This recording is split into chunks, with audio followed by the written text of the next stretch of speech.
All right, so welcome to today's webinar. Our topic today is building resilience in our youth, and today's guest speaker is Alicia Walker, who is the CEO of HEARTS, which stands for Helping Empower Adolescents Reject Thoughts of Suicide.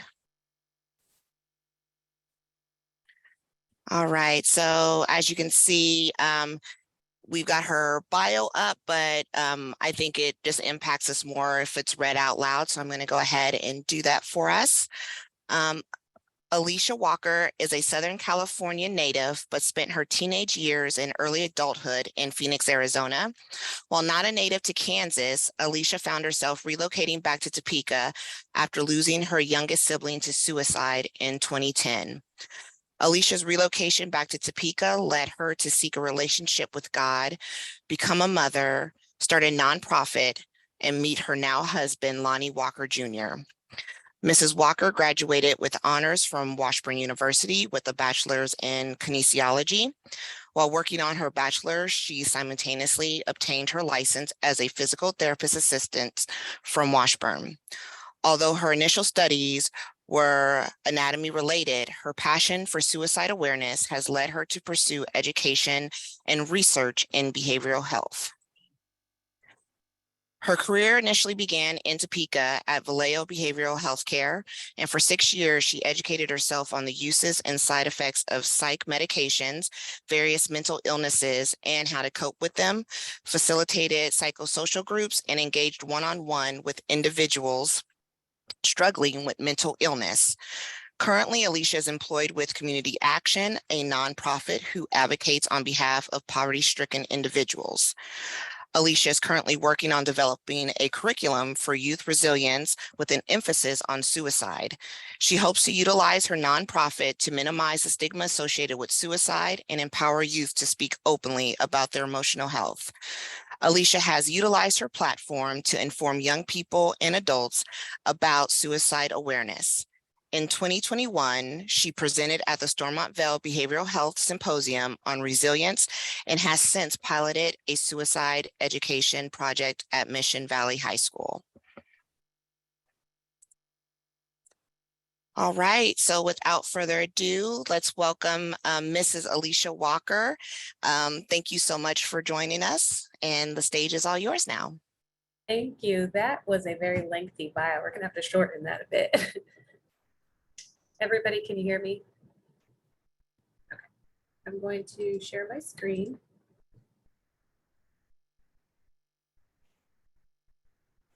Give me a moment.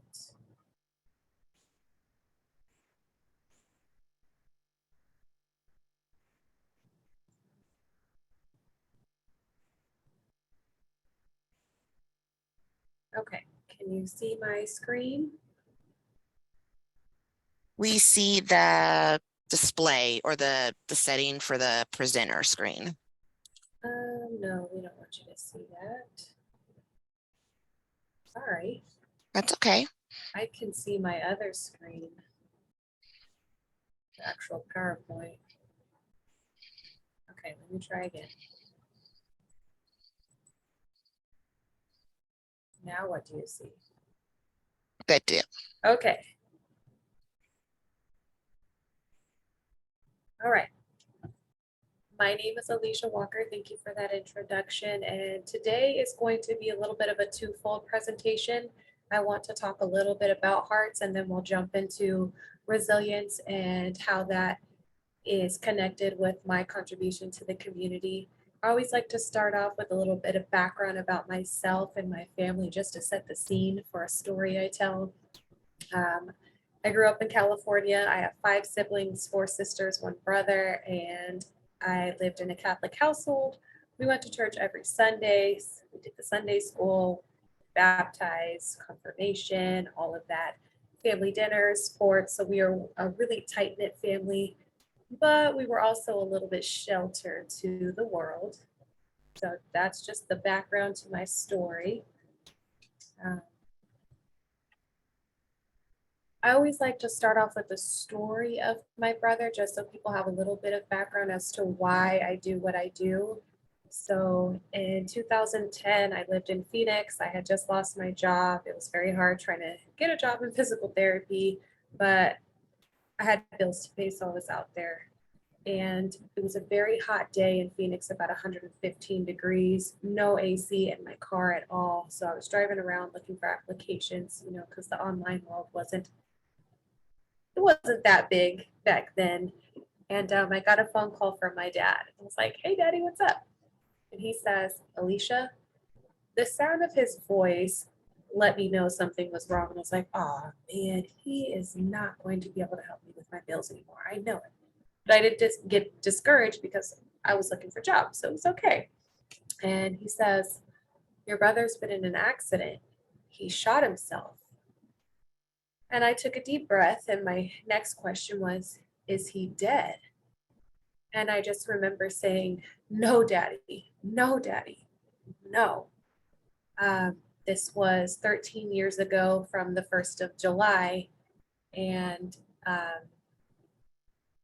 the story was to show you that no matter what it looks like on the outside, there still could be something in the inside that could cause such a devastating experience. A little bit about my brother: he was a two-time Centennial League champion for wrestling.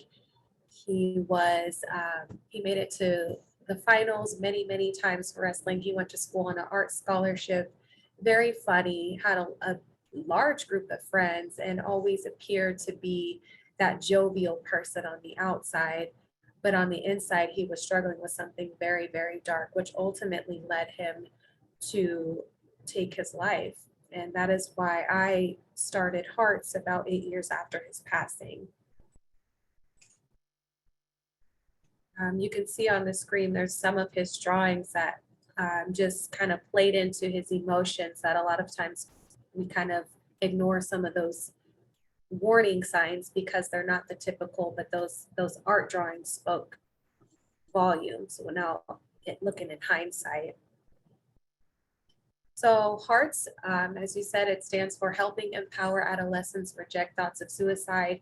It is a mouthful, but the concept is rooted in love and loving life. And we wanted to make sure that the name really implied that. But we just go by Hearts because it's so much.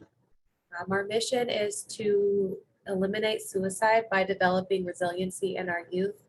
And our vision is just to see a world without suicide. Today, I want to talk to you about who we are, which I've just done, what we've done, and what we will do. And the what we will do part will speak to the resilience piece. So Hearts, we educate, we mentor, we build relationships with young people, and we promote the suicide awareness. So our first project, it was the academic year 2021 to 2022. We were just coming out of COVID, but we still had a program that we built, and it was called The Crew. And the Crew really focused on the building relationships and the educational piece to suicide awareness. Trying to man both screens is not the most ideal. And some of our goals for the Crew were to heighten the overall awareness of just what suicide was within the schools. We wanted to build champions within the schools that were able to recognize symptoms of not just suicide, but just mental health in general, be able to speak to those individuals and use the appropriate verbiage, walk them through a safety plan, and identify those warning signs. So we had a curriculum with 4 different units. The first unit was all about suicide education. What is it? What are those risk factors? What are we looking at that may cause suicide? What are the protective factors? What's keeping me safe? And what is supporting me through my journey? But also warning signs. The warning signs, they really open the door to show us those details that might be hidden that we should be responding to.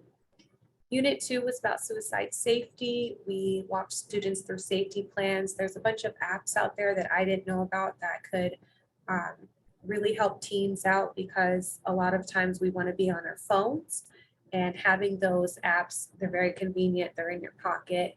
And then we had something called the Talk. We used some of the language and the materials from ASSIST, which is Applied Suicide Training, Interventions and Skills Training. And we had an assembly where I asked 4 students to come volunteer and sit down on the lower level with me, and everybody had a microphone, and I whispered to them, I'm going to tell you something that might be alarming, and I just want you to interact with me as you would a friend. And I told them, I don't want to be here anymore. Their eyes got big, they got quiet, the stage got quiet, and everybody just looked at me and they said, you don't want to be at school? I said, no, I don't want to be living anymore. And some of them were able to ask questions and navigate through the conversation, and others just had that deer in headlights look. And the purpose of the talk was to educate the entire school about what to do when a friend or a peer, a loved one comes to you with those words, I don't want to be here. We taught them to ask very direct questions, probing questions, and then we taught them when to escalate the conversation to an adult. Because when my brother decided to take his life, the first people he told were his friends. And when you're in high school, that is some heavy information that you're not necessarily equipped to handle. So we wanted to make sure that that component was added in this curriculum. Suicide in the community, that was our unit 3. We talked about all the different facets of suicide. You know, what is it? Does my gender impact some of those, the ideation that I have? Does bullying play a part in suicide? What about my race, my environment? What are the myths and the facts that we've heard about suicide? So really trying to debunk the stigma and raise awareness. And our final unit was on moving forward. What do I do after I've lost a loved one to suicide? And then we provided the young people with different resources in the community. Some were virtual, some were in person, and some were just right there in the school. And then, of course, the class project. All of the students were asked to come up with a project based on the content that they received throughout the year. So they presented back to us, and it was a really beautiful thing because they actually taught me some things that I wasn't aware of. Okay, how did we do it? Well, if you guessed it, Zoom, of course. We had to take a hybrid approach because of COVID. We had an initial school that we were going to work with, but they had to step away because of safety for kids and didn't want people to come into the schools. But Mission Valley, they said, you know what, we're very rural, come on in, we can wear masks. So we had a hybrid approach. We had to interact through chat. So each student, they were in their home rooms. There was one person on the computer, and the students would just kind of call out some of their answers to our questions, and then they would type it in the chat. So that was the best way we could build those relationships during COVID, unfortunately. As you can see, some of the individuals are talking about school and sports and stress being hardships, depression, drugs, and alcohol. So we really wanted to ask some of these questions to deal with, to see what the young people were facing and relate those back to, okay, how do we cope? How do we inform parents of what's going on, and just consoling them like, hey, we get it. It is difficult out there. But we also wanted to, point out that these are some of the things that can contribute to some of those suicidal thoughts. So being able to recognize them was very important. We discovered that about 70 out of the 220 students that we served that year had been impacted by suicide.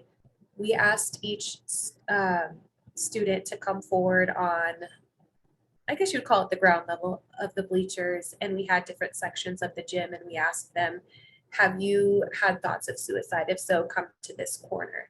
Have you lost a loved one to suicide? Go to corner C. Have you thought of harming yourself in any way, or have you never been impacted? So we just had a very large group go to the no side, thank God, but then there was that additional group that went to, yes, I'm having thoughts, yes, I've been impacted. So it showed us that our work being done at the school was important, and that these young people needed to learn about what we were talking on.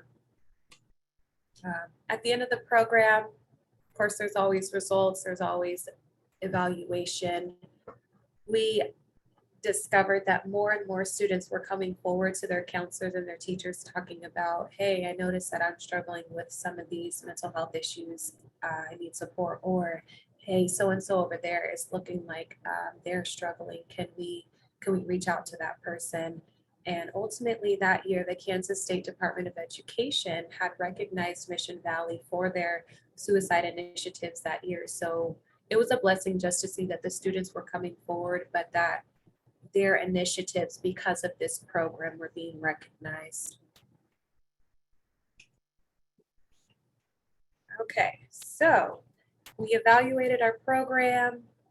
We had really positive feedback. The students wanted more interactions with us, which was difficult because of COVID, but we recognized that we were missing some things, and that was, how do I cope? So we taught you about the education, but we didn't provide them with the tools to really combat any of those mental health issues they were dealing with. So we decided to go back to the drawing board and really look at different areas that we could help the students in ways that we didn't the first time around. And we decided to look at protective factors. And one of the most common protective factors was resilience. And I love that we focused on resilience because it's not just something that's going to help when you're struggling with suicide, but resilience is a characteristic, I call it a tool, a muscle that we all need to build throughout our whole lives. Resilience will help us in so many different areas, whether it's work, it's at home, sports. So focusing on resilience is really going to build a well-rounded individual. And that was the beautiful part of saying, you know what, let's focus on resilience this year. So we know that medication and therapy are super important when it comes to mental health, but in order to touch the entire person, we knew that this component was a missing piece. And the research, it just indicated, yes, you're on the right track. Keep working on this. So what is resilience? Resilience is the ability to overcome adversity. So if we have challenges, if we have struggles, resilience is that muscle that we build and we grow and we develop and we use over and over to help us just navigate the waves of life. Resilience has been identified as a protective factor for many, many years. There's not a lot of programs out there that focus on resilience, so we wanted to make sure that ours was unique and that we were implementing skills that these students can apply and learn from and reuse over and over again in life. Some of those factors of resilience include emotion regulation. So how do I regulate my emotions? How do I manage and control myself when I'm struggling? Cognitive flexibility, being able to reframe a hardship in a positive light. So just looking at something from a different lens. Having a history of mastering challenges indicates that there's some resilience there. Committing to a valued cause or purpose, self-efficacy. So all of these things are encompassed in resilience.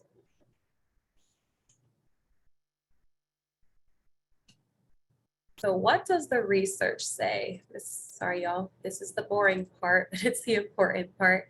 There's been a lot of studies out there that talk about resilience, and I tried to focus on these studies with young adults since that's the population we're serving. And one study by David Sanchez and his partners concluded that those individuals who understood positive self-concept, self-regulation, and control, the ones that possessed a little bit of empathy, optimism, and humor, and optimism is a key component to resilience, I've learned, and then had positive connections with peers and their teachers or an adult, and were included in structured activities. Those individuals were less likely to attempt suicide. Other studies by Mattel and Anderson discovered that it was undergraduate college students, those individuals with lower self-esteem and low social support had higher ideation. And then when they conducted resilience studies and started providing skills, those attempts had decreased. And then there were some other studies, of course, with homeless youths. We looked at that. We looked at the LGBTQ population because we want to make sure that we're being inclusive and that we're touching those higher risk groups. The individuals who, like they said, if they had the support system, they had that one trusted adult, they were involved in their community, the likelihood of them trying to take their life was lessened. So we decided to incorporate resilience. Here's the fun stuff. Our model focuses on the 7 C's of resilience, and the 7 C's were developed by Dr. Kenneth Ginsburg. He specializes in pediatrician and adolescent medicine, and he's got plenty of books out there that talk about resilience, and he has programs where he's from in Pennsylvania that focus on resilience.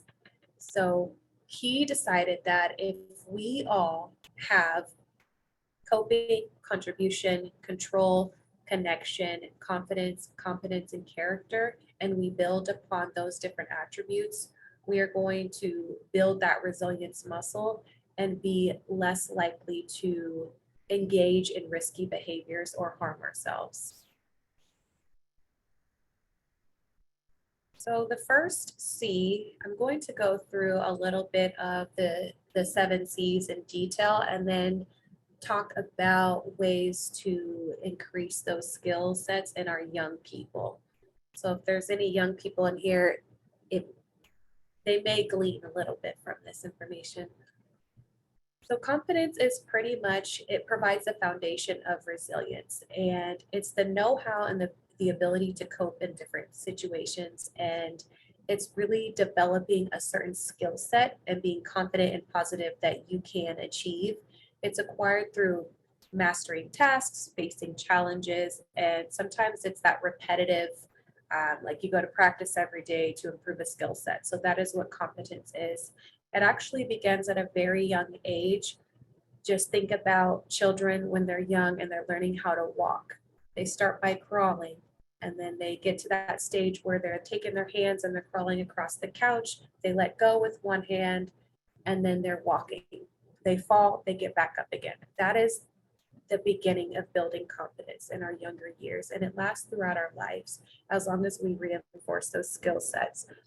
Competence allows us to trust our judgments, make responsible decisions, and face difficult decisions, and then that leads to confidence, which is also very closely related to competence.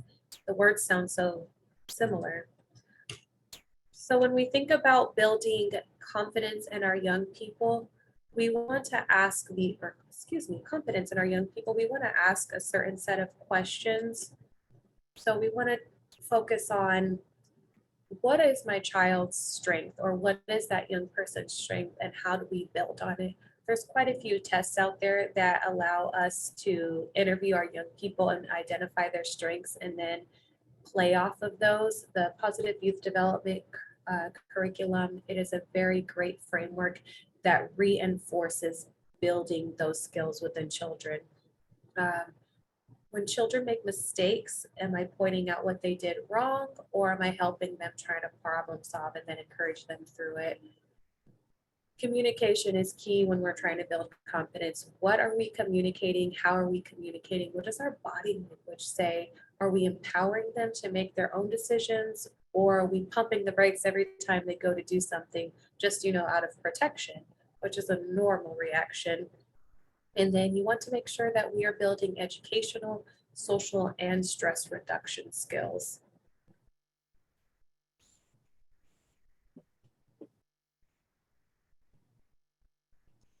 Oh, I'm a little bit slow. Sorry, y'all. I just got on a roll here. Okay. Our next C is confidence. Confidence is crucial to navigating childhood and adolescence safely and successfully. And that is something that Dr. Ginsburg says. Confidence and competence, they go hand in hand because they kind of build upon each other.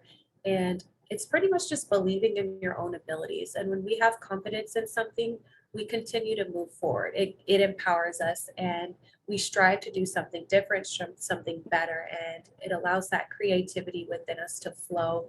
It empowers us to take risks, to problem solve, and discover our abilities, which leads to increasing that competence. So when we talk about suicide, some of us who lack confidence, we are not taking appropriate risks, or maybe we don't believe in our own abilities and we start to have that negative thinking, and it does lead to suicide ideation. So building confidence within our young people is one of our goals in our resilience program, just showing them that they can achieve and that they have a skill set that is going to really just help their community and help themselves. So we want to make sure when we're building confidence that we are showing them that they have got it. So when we talk about confidence, there's a few questions we can ask, and these are not all inclusive. Do I see the best in the young person so that they can see the best in themselves? And I learned that you have to meet the young person where they're at. And that starts with that emotion regulation that we talked about as one of the attributes of resilience. It's hard to help someone see the best in them if their emotions are all over the place. So we really want to make sure that we are helping that individual recognize where they're at, manage their emotions, and then build them up. Do we avoid instilling shame? Sometimes, as parents and even teachers and educators, we get frustrated and we take our frustrations out. And sometimes we're throwing up on the children with our words. So we want to make sure that rather than instilling that shame, we are encouraging them, we're helping them problem solve, and we're recognizing the good things that they're doing. Do we treat the child as incapable or as an individual learning to navigate their surroundings? I know as a mom, I'm all about go, go, go, go, go. So when my child is kind of slowing me down, I automatically want to go for it and do it for him so we can get on to the next task. But then I learned, how am I boosting my child's confidence if I'm trying to take over? How am I allowing them to navigate their surroundings and learn a new skill if I rush them through it because of my own agenda? And then authentic praise. I've been doing quite a bit of research, especially with the positive youth development framework, and it talks about not just saying good job, but being factual and giving details in your praise. So, you know what? I saw how hard you worked when you organized that shelf. The next person coming will be able to find that book immediately. Thank you for your hard work. That kind of praise allows the student to recognize, there's a few things that I did well and I was praised for it and I feel good about this. So next time I'm still going to excel and I'm going to do well. I'm going to continue this behavior. Connection is our next C. Connection is a link or relationship between one thing and another. As human beings, we need that connection. We were built for connection. We were built for community. And like competence, it begins at a very young age. The first time a child sees their parents is when they build that connection, and even before then, when the child's in the womb. So making sure that we continue to build the connection and the healthy relationships is going to impact the resilience factor. So when we have a strong connection to community, family, our churches, it increases our strong values, it increases our security, and when we feel safe, we are more likely to make safe and healthy choices. Um, when we have lack of security or lack of connection, it's so easy to get involved with self-destructive behaviors, or maybe even with a group of people that we identify with because we're connecting with them, but it's in a negative way. So I've also researched that healthy connection can reduce anxiety and depression. It helps us regulate our emotions and it increases our self-esteem. I'm going to read something. So Dr. Ginsburg says youth with multiple connections have somewhere to turn when times are rough, which gives them a combined level of protection. And he compared that to a block of Swiss cheese slices. So it's easy to fall through one hole without being noticed, but when you have a layer of holes like this cheese does, it's hard to slip through the whole box. So when you have connection and that cushion of people, somebody is going to notice that something's off. So we want to teach these young people that building those healthy relationships is key to identifying some of those warning signs. It's key to identifying maybe when our countenance is off. Questions to consider when you want to build connection within our young people. that emotional security and that physical security is key. I was actually speaking to a youth director this morning and I was just asking for some tips like, hey, how do I make my program solid? And he said, you want to make sure that you have a safe space first. It's like when students or young people don't feel safe, they tend to engage in some not so great behavior. So building that sense of physical and emotional safety, making sure the environment is safe, it's trauma informed is really helpful when we're building those connections. We want to encourage expression of all emotions rather than suppressing those feelings. For example, in my family, the common phrase, get up, you're fine. So growing up, we didn't learn to express our emotions except those angry, sad, and upset ones. So now, as a mother, when my child falls, are you okay? What are you feeling? Can you talk about it? It feels weird because I didn't grow up that way, but I understand in order for my children to be the best and to be able to regulate those emotions and express them appropriately, I have to coach them through that. Um, Addressing conflict. A lot of us do not like conflict. We want to stray away from it, but conflict can be good for us. It teaches us a lot about ourselves, but it also teaches us about people. So we want to make sure that when we are building connections that we address conflict and we address it in the right way and that we teach the problem solving skills. So what is the problem?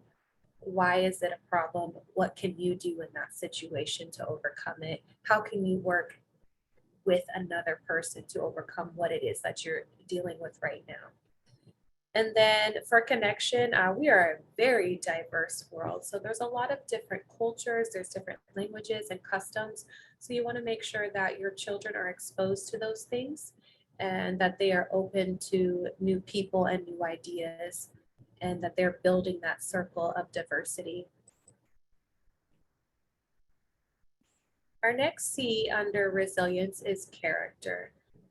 Character is pretty much that moral compass. It's that right or wrong, and it allows us to stick to our values and demonstrate a caring attitude towards others. That's the positive character. When we have a positive character, we have positive self-worth, excuse me, and it boosts our confidence when we know who we are and we are comfortable in our own skin. Character is developed through experience, opportunities, conflict that we just talked about, persistence, and time. So building our character, it is a lifelong process as all of these C's are. And it's what we do, it's how we do it, and why we do it. Some questions to consider when we want to build our character include, do we help our young people understand how their behaviors affect others in positive and negative ways, and even themselves? I have a lot of family experiences, and I tell my sisters all the time, hey, what you do is being watched all the time. So when you react this way, your children are probably going to react in the same way. And we got to teach them the right way to portray ourselves, even when we're frustrated. The next question we want to ask, do I demonstrate the importance of community? Do I model the importance of caring for others? So when we build character, community is a huge thing. What we do does impact our circle, and it even extends beyond our circle to our community. So making sure that when you're in the park and you see trash, maybe you pick it up and you throw it out so that you show those young people it's okay to care for your community. You are a huge part, and knowing that you have that connection to community is one of those protective factors also for suicide. Do I express how I think of others' needs when I make decisions? So character is all about not just yourself, but it's really about others and what you do and how you do it and why you do it and how we are serving other people. And then do we allow our young people to consider right versus wrong? So when our young people are building their character and they're making choices, we want to make sure that we help them problem solve through that we debrief some of those moments like, hey, I see you have a choice in front of you. If you take choice A, this is what's going to happen if you take choice B, and just really walking through all of the options so that children understand, hey, I have a choice in this, and I can choose to do the right thing and I can choose to do the wrong thing. But either way, I'm empowered because I get to make a choice. But overall, we want to teach those young people to make the right choices. Control. Um, our focus on control is about what we have control over. So we want to know that there's a difference between controlling somebody and being controlling and controlling your inner self. So we focus on controlling our emotions, our perception of the situation, our behaviors, and our reactions. So there's a lot of different activities that we do to really kind of take our young people out of themselves and to think about, okay, so and so's over here and they're harassing me. What do I do? So a lot of role modeling to help teach control. For resiliency, we have to learn how to manage our inner control. So that goes back to the emotional regulation, making sure that we can identify the stressor and work our way through problem solving. Okay, I've got something on my mind. What's causing it? What are my options? Let's make a list of all of the options and then let's choose the ones that are most viable for me. When we build control, we really teach our young people that they can control the outcomes of their decisions and have more trust in the ability to make more decisions in the future, but also those adverse situations, they'll be more likely to use healthy coping mechanisms when we teach them how to use that inner control in a positive way. Questions for control when you want to help promote that in young people. Do we help our young people recognize the small wins? A lot of times we want to start at the bottom rung of the ladder and be at the top so quickly, but we have to recognize it's okay if you go to the right and up, or if you go to the left and back down. So recognizing the small gains is really important, especially for young people. They love that encouragement. Do I help children think about the future, small steps at a time? What I've noticed with young people is these cell phones today, they have access to everything through these social media platforms, and they want to strive to be these YouTubers and these Instagram models, but they just don't understand what it takes to get there. So just taking it step by step, teaching them, you know what? It's okay to pause and it's okay to make a plan and it's okay if you don't make it to your end goal by tomorrow. And here's why. Next question we want to ask, how do I help children understand that life's events are they're not all random, and most things happen as a direct result of someone's actions, whether it's themselves or others, and choices.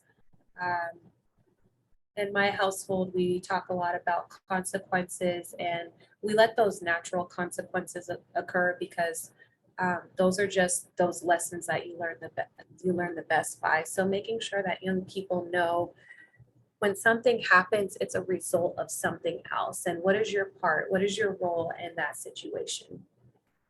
And then, do we help children understand that our responses to situations can change the odds by choosing positive and protective behaviors? We were talking about gun violence this morning, and the young people were trying to memorialize their friends in negative ways because they didn't have that trusted adult help them navigate the loss of their friend due to the gun violence. So one of our directors in the community, he decided to create a program, and to encourage the students, he allowed them to memorialize in a healthy, positive way. He gave them different outlets to recognize their friend, but he also shared with them, okay, this is how poverty relates to gun violence. This is how the environment relates to gun violence. This is how culture can contribute to gun violence. So really just showing them, you know, we are sometimes a product of our environments, but we can choose positive and healthy behaviors that can change the situation in our communities.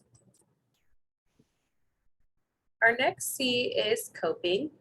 And coping is really just the ability to adapt to stress and challenging situations, hopefully in a positive way. This is a key component of resilience because life is about coping.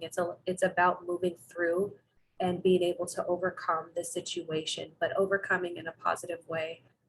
This was one of those skills that I really wasn't taught how to do growing up. So when I lost my brother, I engaged in some risky behaviors. And, I did some things that were not necessarily the greatest to cope, but they helped me during that time. So my focus is to really give young people an outlet and teach them these are the positive ways to cope, these are the negative ways to cope, these are the results. And how do I know? Because I experienced them myself.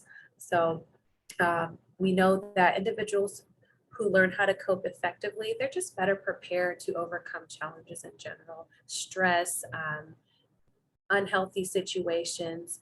And when we don't have the ability to cope, that's when we start engaging in unhealthy thinking, which can lead to sometimes unsafe and impulsive behaviors. That's when we can get down to that dark place and we start thinking about suicide because we feel that there's no other option. So, teaching young people, hey, here's some strategies for coping, identifying that emotion. Okay, you could do these to help with that emotion. Let's problem solve. Let's figure out what this is and work our way around it so that you can overcome it. Um, Promoting self-care is very important for coping because um, when we're going through a hard time, it's so easy to stop eating or to eat too much, to sleep or not sleep. So we want to really teach that as well. And the questions that we want to consider for coping. Do I model the importance of caring for our body? So that sleep, the healthy eating, the rest, am I modeling relaxation or am I always on the go, go, go? When something happens, am I stressing out or am I calm? Am I taking a deep breath? Am I walking myself through it? Are we encouraging creative expression? When I think of coping, there are quite a few programs in our community that are connected to art. And that is a great outlet for young people to really just identify their strengths, their characteristics, but to release some of those emotions. Do we model how to take control rather than responding impulsively to stressful situations? Are we guiding children towards developing positive and effective coping strategies? And are we modeling problem solving step by step? I have to finish this on the way to the. Our next C, oh, I skipped it, sorry, is contribution. Um, Contribution pretty much gives us a sense of purpose. It allows us to connect to our community. It builds our character, our confidence, our connection, and our confidence. So as I said, all of the C's are intertwined. We all want to be heard. We want to belong, and we want to feel like we are a part of something. So by building, just being able to contribute to our community builds that sense of purpose. But once again, it also helps us identify what our strengths and it makes us feel good. And I realize when we have a sense of purpose, we are less likely to get in that dark thinking of why am I here? I don't matter. Questions to think about when we talk about contribution. Teaching the value of serving others, modeling generosity and servitude with time and money, creating opportunities for children to contribute in a specific way, and especially allowing those young people to champion the project. So, hey, how can you give back to your community? What are you good at? And let's use those strengths to give back. And when you allow them to guide the process, they're more likely to stay engaged. And how do I inspire young people to believe that they can improve the world?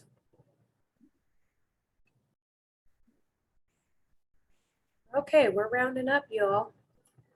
So our resilience program will be starting it this September at the Boys and Girls Club. Our core beliefs, the 7 C's of resilience are teachable and applicable. They are developed throughout life experience, and it is an ongoing situation. So we have to make sure that we are constantly being intentional about building these C's. And they are effective when we are practicing them regularly. So our program is designed to build relationships equip young people with the different skill sets to manage their emotions, to contribute to their community, and to build those 7 Cs, and to identify what their strengths are so that they feel a part of something and that they have that confidence within themselves to not just empower others, but themselves.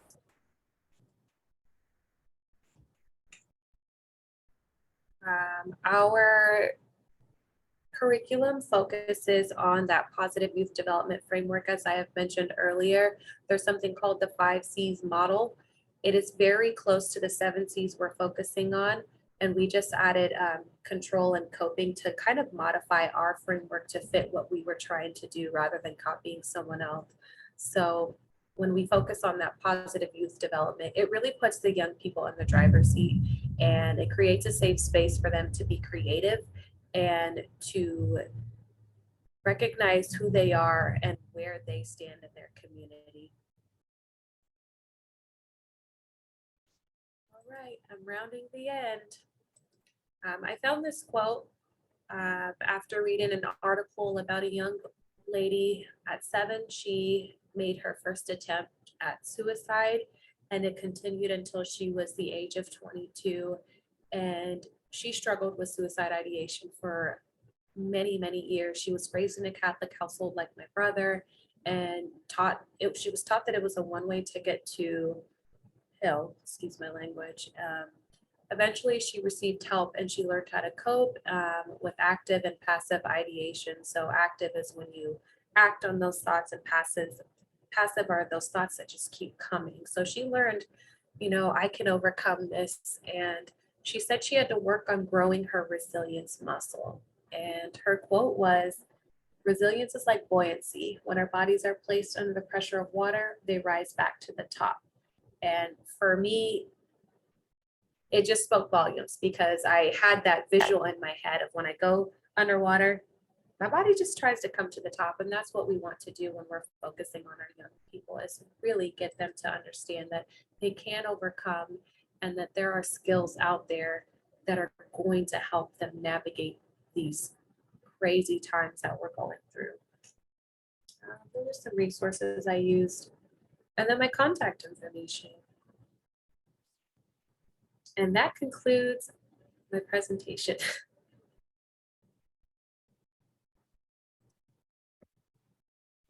All right, thank you so much. And I'd like to open it up to questions.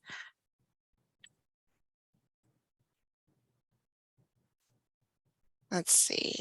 Oh, is it possible to access your presentation slides after this? Should they contact you directly? I can Like, send them to you, or they Okay. can contact me, either way. Okay, well, whatever easiest. Yeah, if you don't mind sharing them with me, and I'll be happy to send them out to this group. Okay. Yeah, perfect.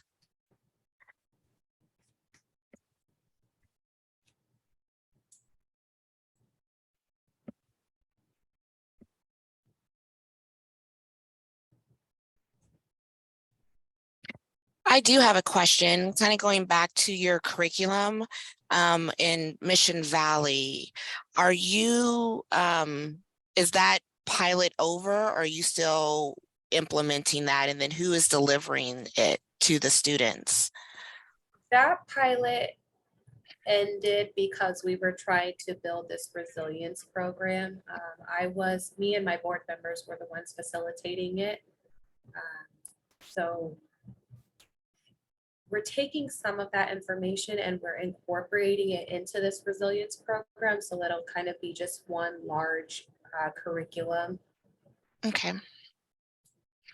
And that'll be, when you said Boys and Girls Club, is that the center in Topeka, or is there the main Yes. center? Okay. We are going to work at the teen center. The information that we're delivering is age appropriate for the 7th and 12th grade students, and we want to hit the younger students, but right now we're just focusing on that 7th or 12th grade. Okay.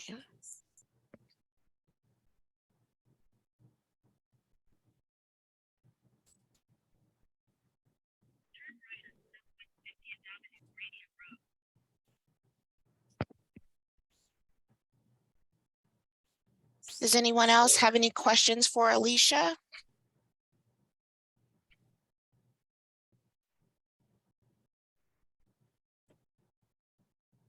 I'll also take feedback on how to improve this presentation if you have any of that.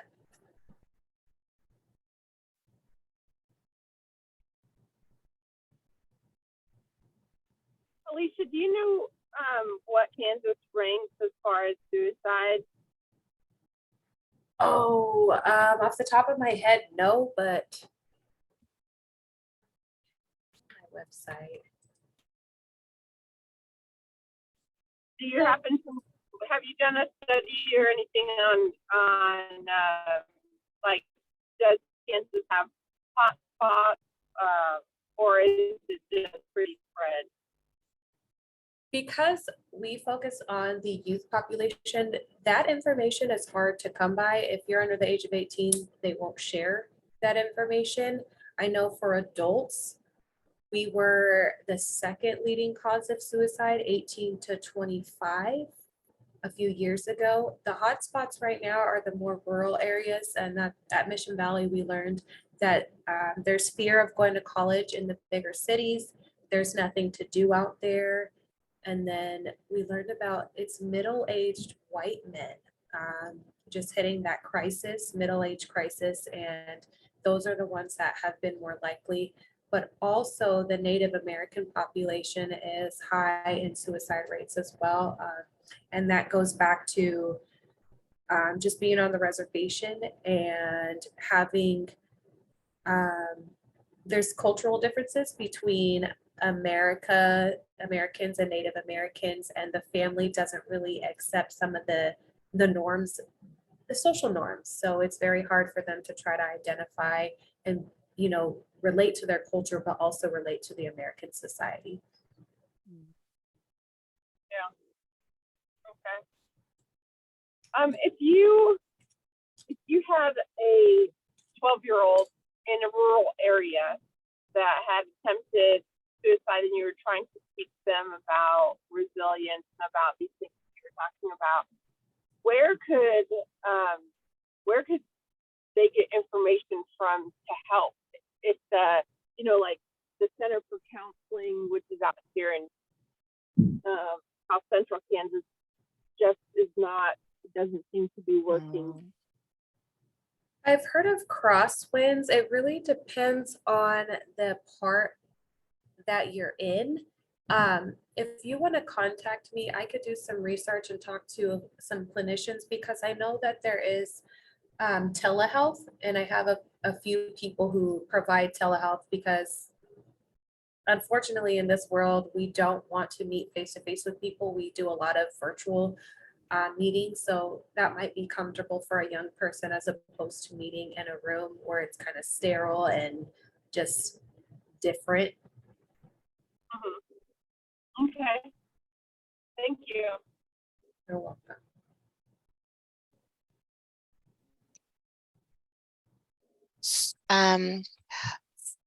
Assuming that this curriculum could be used or for public consumption, is there a training of trainers that you offer so that it can be delivered in various locations?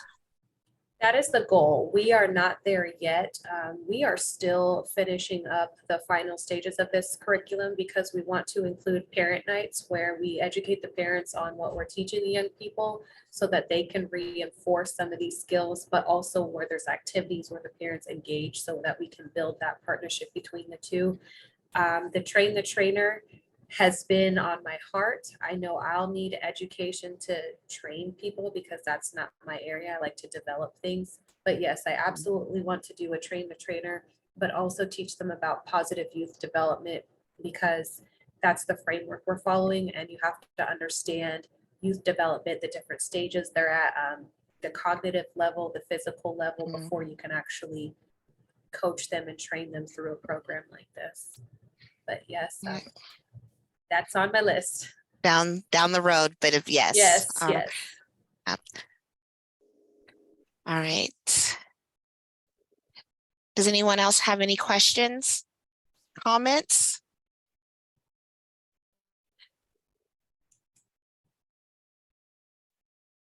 Thank you, Katie. You're welcome.